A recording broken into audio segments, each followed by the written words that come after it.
Welcome to the Bakers and Small Business Talk Space. This is the talk space where we talk about everything that has to do with baking, running a business, and if you're already running a business, taking your business to the next empire. The main reason for this podcast is really in this economy to inspire someone who's sitting at their corner thinking there is no employment, there is nothing that I can do.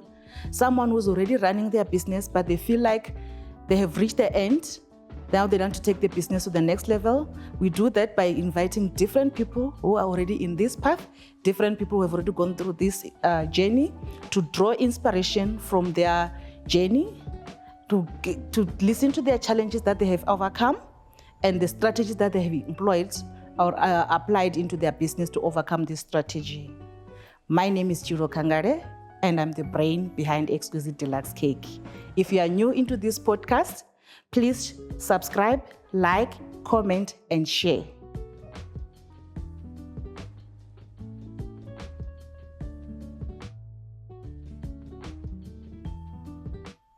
So in today's episode, we have a lady that I know is Baked by Ophy.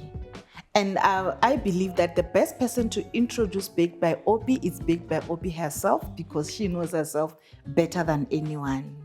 So Ophy, welcome to my podcast and thank you for joining us. So if I were to meet you in the streets and I ask you, who is Baked by Ophy, in less than 2 minutes? Because I don't want you to unpack everything, because we're going to go through as the episode unfolds. Who is Baked by Ophy? Thank you for having me. Baked by Ophy basically is Ompile, right? There's Ompile, then there's Baked by Ophy. I like to separate the two. Okay. However, I'm the owner and founder of Baked by Ophy. Kina Ompile. I'm from Rustenburg. I'm a mom, I'm a wife. And yeah, basically that is what Baked by Ophy is. We are a bespoke cake business situated in 4 ways, and yes. Exactly 2 minutes. Exactly 2 minutes. Okay, so now here is Ophy in Rustenburg. Ophy is a little girl growing up in the dusty street of Rustenburg, if you see Lokshin. And then before Ophy even knew she's going to be baked by Ophy, she's going to be a businesswoman. Who was that girl? That girl was, so it wasn't even a location, like in Lokshin. I grew up in a village called Mabiskral. It's outside of Rustenburg. I went to a girls' school only, and I specialized in commercial subjects, your accounting, business studies, and stuff. And after matric, the plan was to pursue my studies in commercial, like finance and accounting and stuff. But my application was a bit late, so I ended up doing my bachelor's in information science with TAX, University of Pretoria. And you know how you're allowed to have electives, right? You can have the core modules, but you can have electives also. I ended up having accounting and business studies to it because that was my passion. But first year dribbled me, showed me flames. Like it should? Yeah, I literally got 50% for everything first year, but I made it through to second year. The fact that I made it through 50 or no 50, you made it I through. didn't have to carry over any modules. So, God was on my side, know. And then after that, I thought, let me just stick to this whole information science thing. I did that for 3 years, graduated record time, yes, in fact, and then after that, I went on to work at UCS Solutions. It falls under BCX, yes, no, not business connection. BCX is something else. You forgot your employer. And business connection, yes, I forgot. I worked there. yes, I was there. And I was a graduate under storage, under Linux. I did open systems, Linux, AIX and stuff. Then I went on to do SAP, so I was convinced pretty much that, I'm now going to stick to IT, because after UCS, I moved over to IBM and I did mainframe there for about 5-6 years, until what was happening is I would work 3 weeks home and 1 week office, right? And there were times where, when you work from home, you're not always going to be productive. So I thought, let me start doing something on the side, you know. And then I started baking. My daughter's first birthday came up. So I thought, well, I don't have money to order a cake from anybody. And I might as well be a DIY mom. You know, first child, you're thinking, well, look, I've got this. I can do this. So that was the whole thing going on. And that's how Bake by Ophy started, from that first birthday cake of my daughter. Okay. So you didn't know that you're going to be a baker, but you had a passion to bake. I don't know. You had an interest. I think I did. It was instilled in me by force. Because growing up, my grandmother's the one who went to baking school. And so growing up, there was always baking at home. Because she raised me, Gimama. My grandmother, Gimama. My mom, Gimama, you know. And so growing up in my home, there was constant baking. Every weekend, there's constant baking. So I already had an idea what a measuring cup is, a measuring spoon is, you know, preheat your oven at 180 degrees and stuff. So I already had the basics. But for me to pursue a career in baking, it was never there. It happened by mistake. Okay. Now you have baked your first cake, which is your kiddie's first birthday cake. How do you later on realize that this one cake that I have baked, now I can turn it into a business? Or how did you attract your first customer after baking that one cake? To be honest with you, I did not want to turn it into a business. However, where I was working, I think they realized that Ompile, even when we call her, because, you know, when you're in IT, man, you go on overtime, you know, and stuff. You're on standby, rather. So sometimes I get calls, I'm on standby, and I am like, fast asleep because I'm so tired to take that call. You understand? So I think they realized that there was a decrease in my performance. You know, I wasn't really meeting, you know, my KPIs. And unfortunately, they had to let me go. To be honest, I was looking for another job. I'm not going to lie. Yes, I was baking, but I was looking for another job. Because you know how it is, man. You grow up, you go to school, you graduate, and it is expected of you to get a job, right? And until my husband said to me, I really don't understand why you have to cry and look for another job because you already have this thing going on. How about you start putting it out there and making money out of it? So that's how it all started. It not because I made such a good cake from the beginning and I'm going to sell it. No, that wasn't the idea. Do you still remember your very first cake that you sold and how much was it? Yes, I remember. I prepared 3 weeks in advance for that cake. 3 weeks? Not that I baked 3 weeks before. Oh, okay. But I mean, I mixed my colors 3 weeks prior. I got my figurine 3 weeks prior. You know, I made sure that everything... Was it a butter icing or a fondant? It was a fondant cake. So I made sure that literally all the decorative work that was going to go in that cake were done 3 weeks prior to collection. It was a 8-inch cake, vanilla, and it was only like 2 layers of cake, you know. So it was a bit short. A cake that you prepared for 3 weeks was a 2-layer. Yeah, well, I mean, look, to be honest with you, I like things to go according to plan. You know, they have to look good. And I usually say I wouldn't sell something to someone that I know I wouldn't buy. You know, so it had to look good. And it was just this high. About I can imagine a 2-layer. 8 centimeters, if not 10 centimeters. 8 centimeters. I mean, 20 centimeters. Yeah. So I sold that for, I think, 650. Wow, you did make a profit if it was back then when you were starting? I wasn't even counting, you know, for me, it was like, okay, well, this is fun. You know, I get to be creative and not just sit there and stare at a black screen and, yeah. So now you sold your first cake, but you're still not baked by Ophy. It's cake that I bought from Ompile. If the customer asked, I was asked, where did you get the cake? So now you're selling you that way as cake baked by Ompile or I bake cake, whatever it is. How did you realize that this thing is now a business and I need to give it a name, I need to legalize it, I need to take it I need to treat it the way it's supposed to be treated? I realized that it was a business when I started asking for help.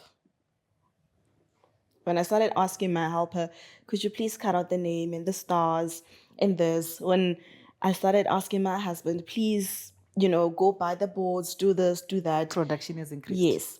That's when I realized that, okay, well, maybe this is a business. And the cherry on top is when my mom walked into my house, it's just like, it smells like sugar in here. A lot. Because, I mean, if you think about it, here's my kitchen, the same kitchen where I prepare my dinner and every other thing.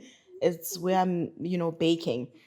Also, when there's a time where I took out a cake from the fridge and it was smelling like garlic or onion, I can't really remember, cross-contamination. Yeah. So that's when I was like, no, well, and getting all those regrets, we regret to inform you that your CV didn't make it. So yeah, that's when I realized, okay, well, let me register this thing, see how it goes, and make it a business. And then in terms of your habit or the treatment that you give your craft, did it change when you become legal? Did you have to change some business practice? Were other things that you had to do differently from when it was just baked by Ophy? I did have to change. I basically, not that I had to change anything, but I just had to develop processes. I just had to have processes in place. I feel like you give it more respect when it's a business. Yes, So now there's processes of, okay, cool. When do we bake? We only bake on a certain date.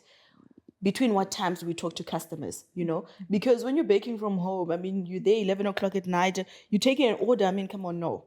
Not when it's going to be a business, So what I didn't really change anything. I just had to put processes in place to make it more of a business and not just a side hustle.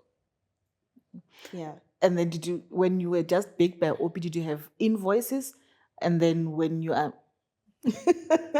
When I was baking from home, it was just like, how much is this cake? 20 rand. They give you 20 rand, that's it. Yes. But when you are a business, then you have processes, you have invoices, you have got terms and conditions that tells the customers the do's and the don'ts and everything else. And we've got a complaints department also. Wow, you go, girl. So your business has a complaint department. Okay, something have to go through channels. Hey? You don't just complain. Wow, I'm learning something. There's a hierarchy one has to follow. So now, out of the kitchen to the business, because when you start from the kitchen and you realize this thing is bigger than my kitchen, it needs to move. And then when you move, you also realize that I can't do this alone. I need to be the employer. How did that decision come up? When I finally moved out of my home, of course, it was because production-wise, there was an increase in productivity and stuff.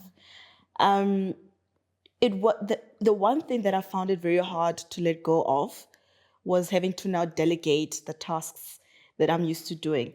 Remember now, when I was baking from home, I'm the baker, I'm the marketing person, I'm everything. I'm the whole, You do everything. Exactly. The cleaner as well. I'm the Tom, Dick, and Harry of the business. But the hardest thing for me, really, after moving into a more, how can I say it, a more business space, was to delegate, And I think that for a year, I was not able to see any profits, mainly because I became so busy because now more orders are going out. Now I'm in the kitchen cracking my own eggs, preheating my own ovens, washing my own dishes. I don't have time now to respond to new requests, So any leads were never converted into sales. It was just, that was the most hardest thing that I had to do, to delegate tasks. But I mean, from home to now the kitchen, it's now easier to have people who you have trained or they come trained already to be able to do these tasks, while I now focus on running the business. So yeah. I think when I was talking to you earlier on, you mentioned something very important, that most people who are running small businesses, when it's time for you to grow, when it's time for you to employ people to come and assist, I think the biggest problem is to release some of the responsibilities and trust that someone will be able to do them the way you were doing them. And in the baking business, it's even difficult because people eat what we sell, like eat from the inside. It's not like at office work where you can make a mistake, delete, paste, copy, whatever. If you put your cake in the oven without baking powder, that means you just have to redo and throw away the whole thing in the bin. So it's not like you can fix it. So trusting that someone will do it and do it the way you will do it, I think is the biggest problem.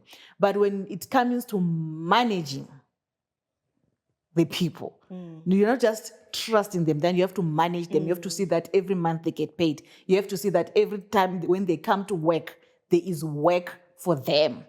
It's not a matter of they just come. There is work for them. Yes. How do you find that challenging? Because I think that it's one thing that still scares me. It's scary because now when I started Baby Ophy again, I was just a baker, you know, from the IT background to being a baker. I am no entrepreneur, okay? I am no manager, you know? But what I liked, what I remembered, and I thought to myself, yes, it's true when they say everything happens for a reason.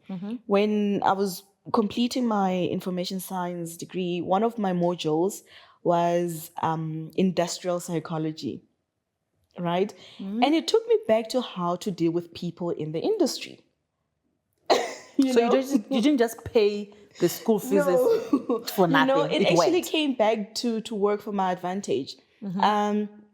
So having to manage people is one of the hardest things while trying to manage a business, because we've got people now from different backgrounds. Some have different beliefs and whatever. And, you know, unfortunately, as a young Black, you know, because I'm young, I'm like 25, you know, I'm joking. No, I'm joking, I'm not 25, but you know what I'm saying. I consider myself young at heart.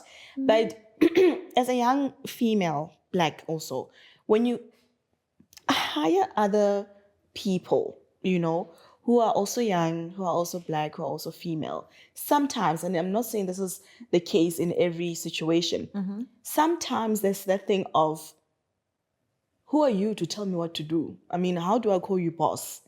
You know, it sometimes gets to that point where now they don't see you as the owner anymore. They're thinking, well, no, we are the same age. You're not going to tell me what to do. That time you are on my payroll. However, what I've realized also that, you know, once you have hired people now, it's like adopting adults to be, you know, because any little thing now that's going to happen to them, you are fully responsible for it.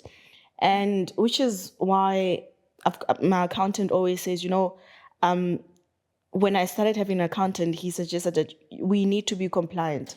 You know, we need to be registered with UIF, we need to be registered with Workman's Comp and stuff, because I mean, we work with heat, you know. Some will be on some, you know what, I don't want to come to work tomorrow. You know, I'm going to burn myself or whatever. You never know. You know, you never know. You can never fully say, you know what's going on in someone's mind. You know, some are having relationship problems. It's not for everybody, you know. Yeah. So just having to make sure that, okay, I'm compliant. Again, I needed help with that. Because now, remember, I'm just a baker. Now, I've got these kids, these grown kids that I'm responsible for. You know, so those are some of the challenges that, you know, once you start bringing people on board, you will have to deal with. Make sure that people are at work every day. How do we do it? Get a clocking system, you know, because sometimes So you have a clocking system? Yes, we have to. Because, I mean, come on. And I'm glad that I actually have been in corporate before, you know. If there's going to be a sheet for you to sign, if I didn't sign yesterday and I'm here today, I can always sign for... Yeah, I can sign for yesterday. Look, I've been employed before. I know all these tactics of, oh, I've got a headache and like, I know, you know, I've been young and naughty. So, yes, we do have a clocking system, you know, UIF registered. So we do have payroll running. whereby a certain percentage, 10% or 1%, 1%. yes, goes towards the UIF. There's workman's comp. We work in a kitchen. The floors can be slippery. There's heat going on with the ovens and stuff. And yeah, we've got everything going. Listening to you, and then coming from the business background or accounting background as well, you've raised a lot of important things. Most people are running businesses, but they cannot sit and say they know what is going on in their business in terms of the books, in terms of the law of the country, because we need to comply. But you raise important things like you are registered and you are compliant and you even have an accountant. Okay, the accountant is another story for another day because that also needs to be paid. But for someone who is running a business and that person is not compliant at all, money is going into their own personal account. The business is not registered, even though they have a business that is running, that it's successful. They are not compliant. They get auntie or a lady next door to come and help now and then, meaning they do have an employee, just that it's not registered. What would you advise that person? I would advise them to stop. It's not a business. They shouldn't consider it a business. It's just a side hustle. Because if you say you've got a business, at least have it registered, have a business account. I mean, come month end, we need to do our books. We need to reconcile. You need to stock take. You need to know how much went to where. You need to be accountable for everything.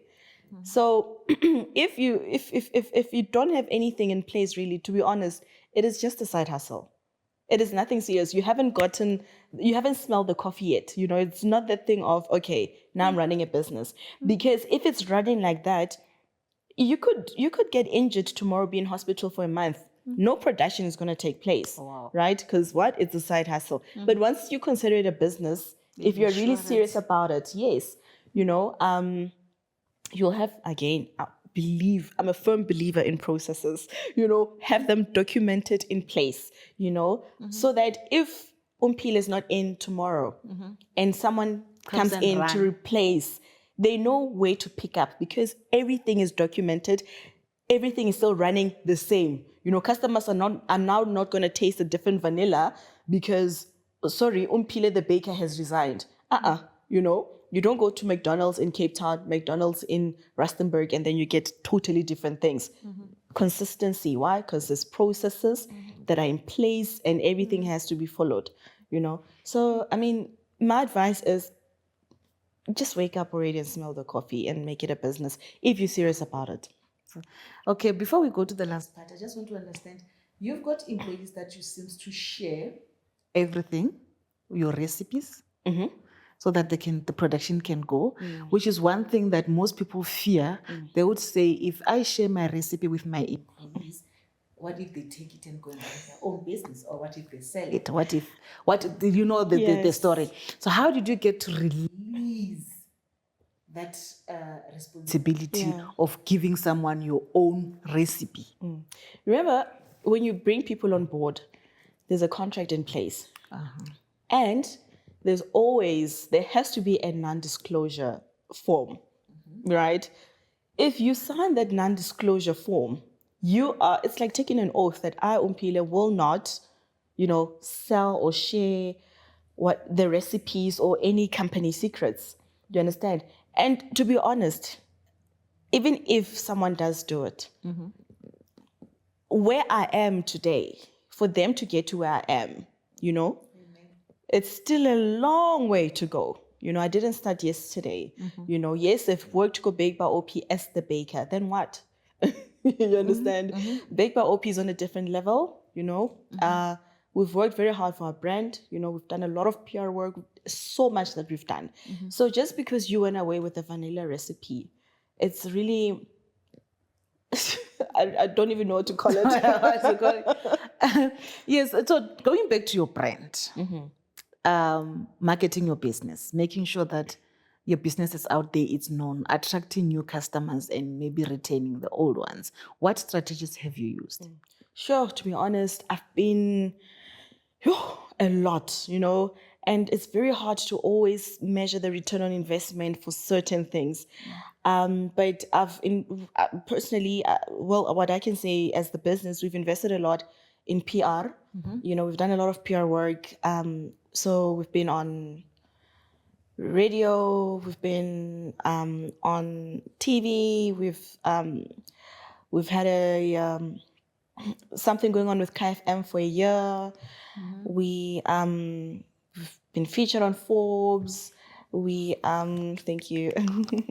we what I did also during the time of COVID, because everything was small scale. Now my employees, like, it goes back to what you say, that I need to make sure that when they come to work, there's actually something for them to do. That's when I started the whole the mass production line, where we were now baking for SPAR. We had, some of our work going to SPARs. So it was one of those things whereby you could go to SPAR, you see a Baked by Ophy cake or Baked by Ophy cupcakes, you might not buy it. Next thing, you're driving and you hear Baked by Ophy on the radio. Next thing, here you are reading your Sunday paper. Oh wow, Baked by Ophy. And now you are aware of the brand. You find us on Uber Eats also. You're at home, you're on your phone Sunday, something sweet, dessert. Do you understand? So it's mainly just putting ourselves out there on any platform. I mean, knowing people want convenience. Yes. They want things whereby I can get in and get it. I can walk in, out with the product, So, and everyone is on social media, So social media, to be honest, has been the number one. And then, of course, the PR and just exposing our product to a lot of, I don't know. Do you run your own social media? I do. Look, I'm creative, eh? I'm very clever. I'm a very clever girl. Okay. So I know a lot of things. Not so long ago, I was at home with my husband. So like, we're always on our laptops. And I was like, I've seen this Shopify thing. I don't know what it is. Let me play around with it. And I failed.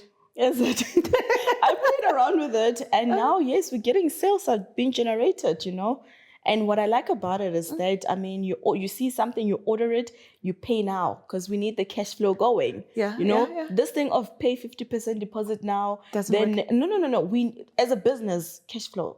It's not about how much I've got in my savings. It's the cash flow that I need. So I got it right.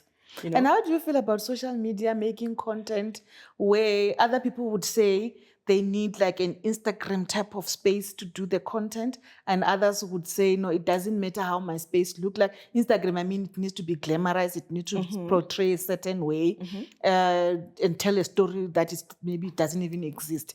Or you just take your content as raw as it is wherever it is. How do you feel about taking your content and the spaces that you're taking the content in?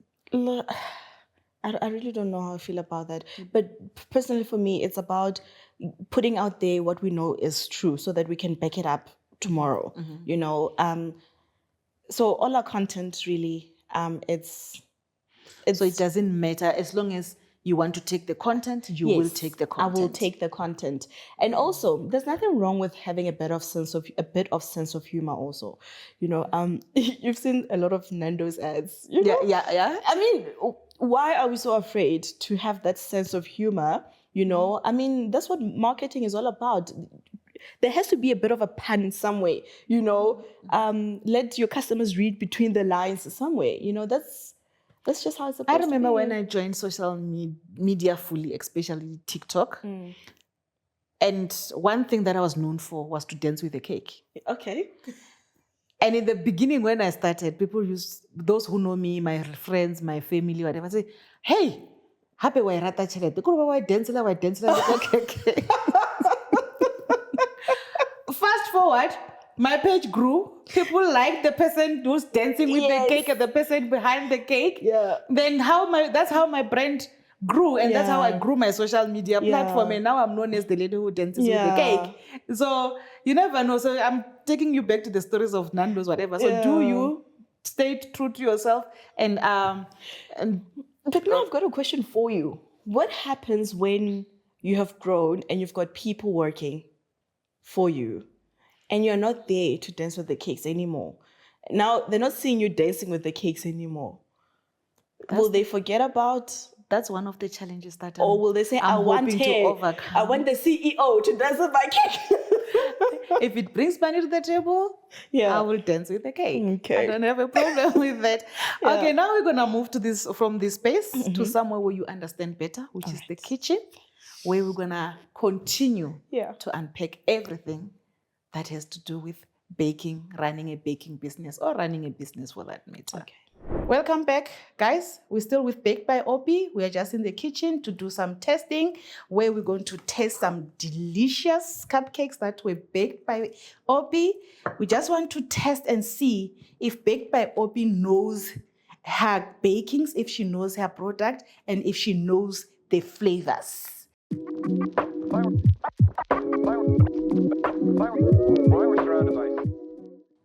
Okay, so we have red velvet, we've got chocolate, and we have a vanilla lemonade, right? That is what we have. And I use Swiss meringue for all of them. I was about to ask, is the Swiss meringue? Yeah, it's Swiss. Okay. Look, I'm gonna ask you about the Swiss meringue, the butter icing, the ganache, and everything else.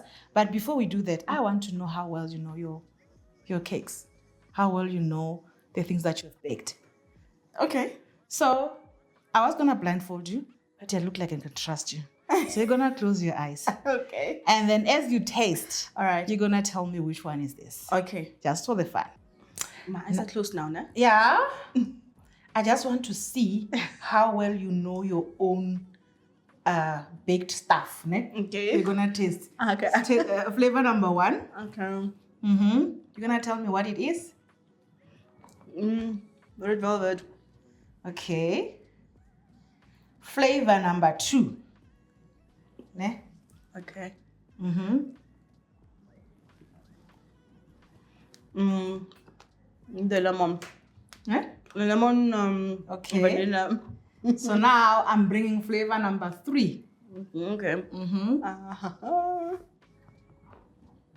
Scone. Okay. Flavor number 4. Okay. I'm ready.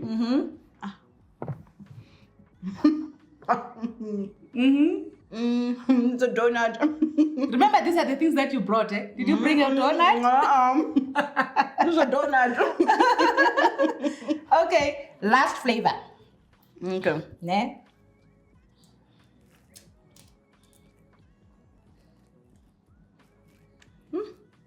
Okay, I'm ready. Okay.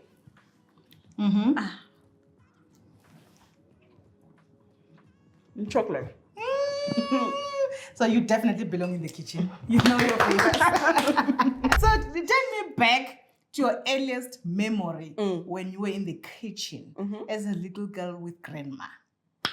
Sure.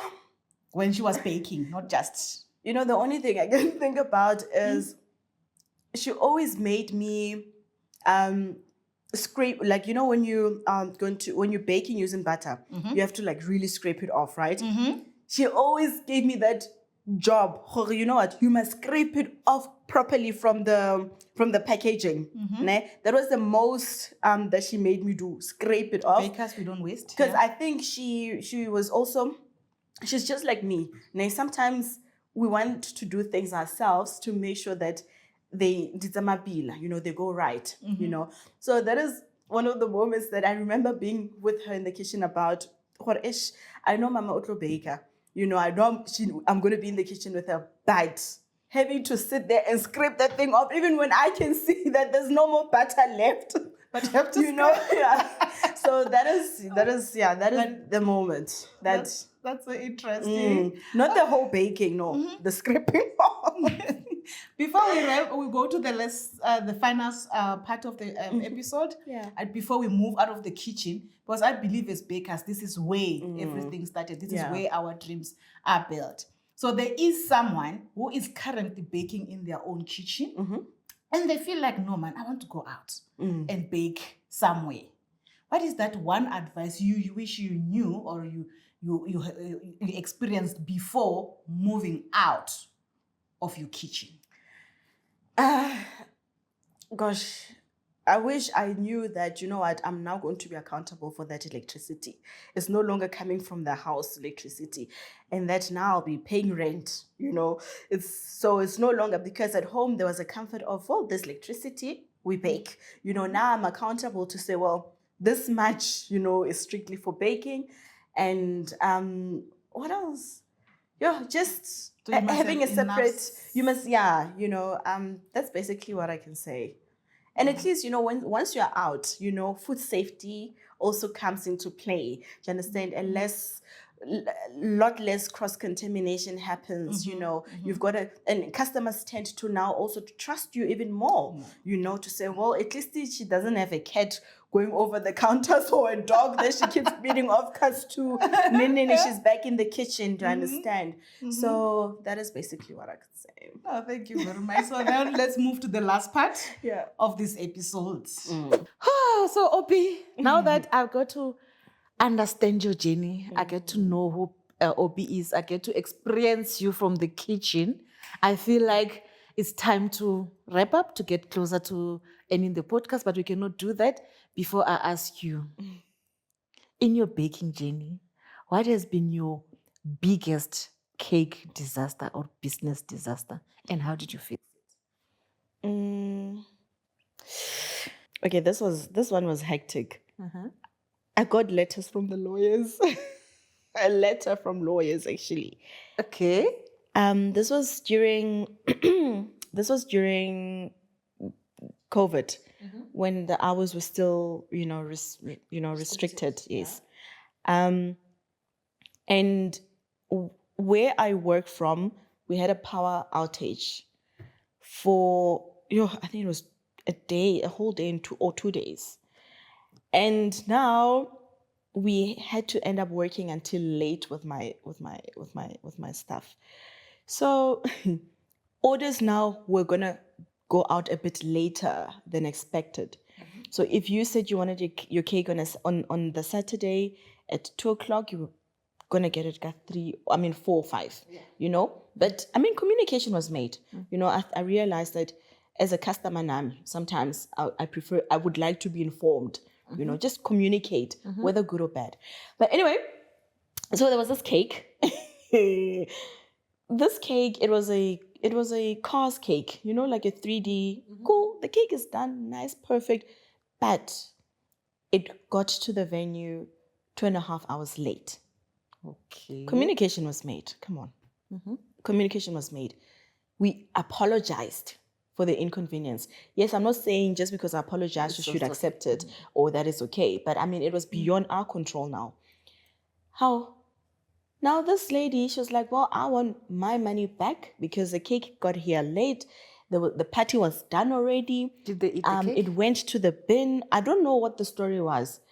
And straight up, you know, I had to now, that's why again, you know, when you're running a business, everything must be done in writing. Don't take an order through a telephonic conversation, in writing, you know. And if a customer has said, I want this and this and this and this, let's say over the phone, just go back on WhatsApp or email and say, just to confirm, as per our conversation, this is what you said, you know. So I've always been a firm believer of that. But because coming from corporate also, you know, email, mama, you know, everything black and white, you have to keep the record. Yes. So I went back. Now I'm asking my driver, Kanti, what time did you get there? And when you get there, what was going on?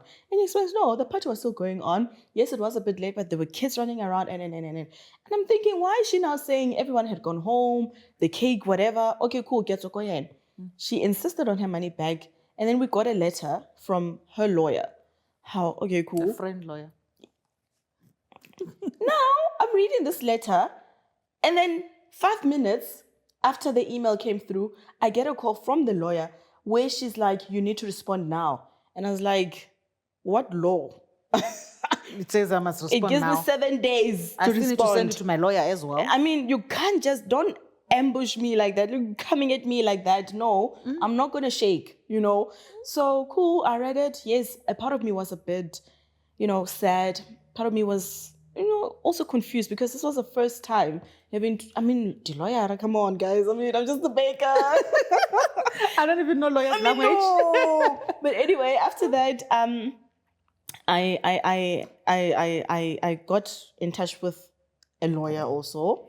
Now, And you have to pay? money, but they said to me, well, you don't have to worry. We will, construct a nice response.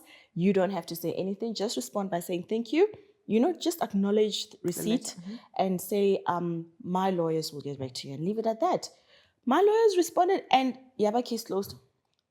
Because now we responded with facts also. Do you So you understand? didn't even refund? No. Because look, I spoke to my lawyer.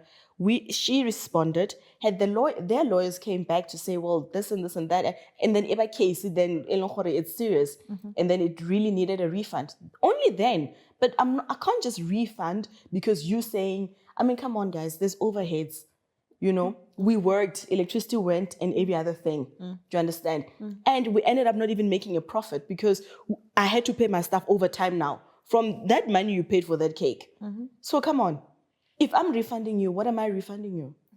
The job was done. Did they eat the cake, or you said they throw it in the bin? No. That's what they said. It's your word against mine. I was never. If you threw it in the bin, send pictures, cake, but Nancy cake in the bin where there's every other thing on top of it and around it. I would say return the cake as it was, then I will refund you. No, the fact that she went on That means to get the lawyers. They've cut the cake. Then let's just proceed the legal way. She just wants their money back. Yeah, because it does happen. So that was the biggest thing that I had to deal with. It went on for like a week because now we didn't respond immediately. The lady I was using, she was like, we're not going to respond immediately. We take our time with these things. Yes, So that's how we handled it. And now that also was a lesson learned. Going forward, how do we then deal with such things?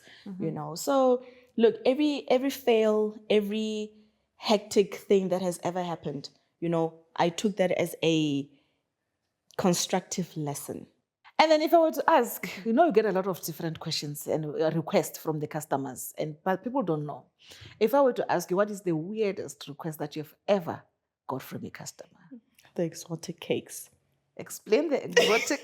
Explain the exotic cake. Oh my gosh.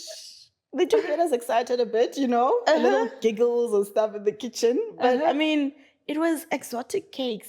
Did you do it? We did it, but of course we're not going to post it, because was it one of those to have and to hold? It was, like a bachelorette thing, right? Actually, we had two requests. It was where we, the tool. The tool of trade. Okay. Yes. Had to be made. Displayed. With everything that needs to go with it. But now the weirdest thing is that they asked for it to be a certain length. They even gave you the length. Okay. Do you still have the cake? No. I was going to say, please share the picture. No. Okay. So they were like, no, we need it to be like a certain length, Look, they were just so you have to measure. Yeah, they were just being naughty. Do you understand? Yeah. But anyway, so that was done. And then another request we had, again, was an exotic cake where we had to make like bams and a G-string. That one is easier, at least. It's easier, but it's just the bams, not like the other one. How big should we make the bam? What is your preference? Because remember, these are customized cakes. Umtu will come and say, I like a man would say, I like my women with like big bums. So but now, how big do we make the bums? Yeah, Okay. But those were the two, craziest requests we had. No, bravo for making that other one, the first one. Oh yeah. I remember when my son was like 4 or 5. I've got boys, and I've got that request. So in my head, I'm like, imagine me busy with this cake, and the little boy comes to the kitchen. I said, Mommy, what are you making? And I don't have to explain because he knows the thing, he's got the thing. Yes. So so I refused the order. I Yeah. refused the order and the customer was upset. Why are you not doing it? Yes. So the last one is what is your favorite baking tool? It is definitely a turntable. I can't work without a turntable. Can you believe it if I tell you I can't use a turntable? No, it's a turntable. It has to be a turntable. You're Mine is a scraper if I'm Really? doing butter icing. Okay, yes. And a smoother Yeah, if I'm yeah. doing a fondant. All right. But a turntable, it's nothing to me, means nothing. I think I own about 6 of them. I don't know how to use them. I remember when I was doing my first reel. Yeah. Like, they were not real then. My first short video on Facebook. And then I posted my video, excited as I was that I've done something. The cake looks good. The comment section was full of people feeling pity for me that I don't have a turntable. People were like, oh, shame. I feel like I can Let's donate to donate. her. I wish I knew where she was. And that time I feel like posting all of them to say, Here they they are. I just don't know how to use them.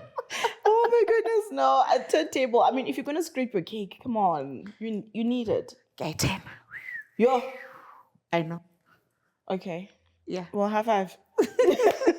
But one day I will use the turntable. Yeah. I will send you a Yeah. video to say I finally mastered it. Yes. When I'm using the turntable, the cake move out of the turntable. Oh, get like a non-slip. Get a non-slip. You see now, I didn't know about that. So it's just too much for me. I can't. So I prefer me and communicating with the But the cake. job is done, on my- though. Look, I'm selling cakes every Sunday, Ne? so nobody knows that this one was done without the turntable. Exactly. And when they see yours, they don't know that this one was done with the turntable. Yeah, so what true. matters is that we are all busy, we're all selling every day. So Ophy, Yeah. thank you very much for gracing us with your presence. Thank you very much for sharing your journey with us. And then we wish you well in your business.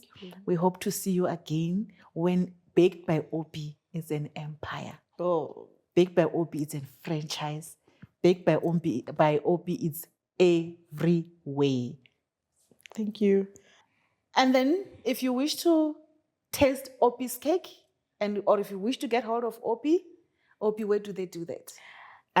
So if you would like to place an order or taste some of our cakes, you can find us on Uber Eats. Number 1, we sell per slice at Baked by Ophy on Uber Eats around 4 ways.